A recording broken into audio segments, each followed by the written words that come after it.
Colonists treated several groups very harshly. The groups include African slaves, Native Americans, and what I will talk about, women. During medieval times, females were very restricted in many different ways. Not only was society viewed as a hierarchy, but the family unit was as well.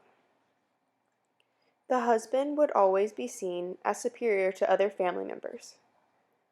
Women were always expected to be obedient to their husbands, and to only concern themselves with the matters of the household. In pastoral areas, this included farming duties like making cheese and clothing, as well as milking cows. In addition to being inferior in the household, women were viewed as intellectually and morally inferior in medieval society. Many of the women during this time were illiterate, and if they were educated at all, they were limited to the subjects that they could learn. Women that worked were also dominated in the workplace by the men there. They were treated with much less respect and not given security like the men were.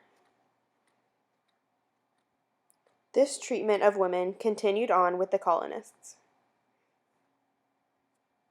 In the Declaration of Independence, there was no mention of women in many passages, and no one even considered that women be given the right to vote. The family hierarchy was still evident with the colonists.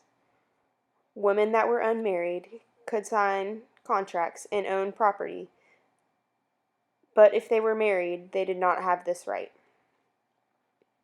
Children were also the legal property of the husband, even if the husband was abusive in any way.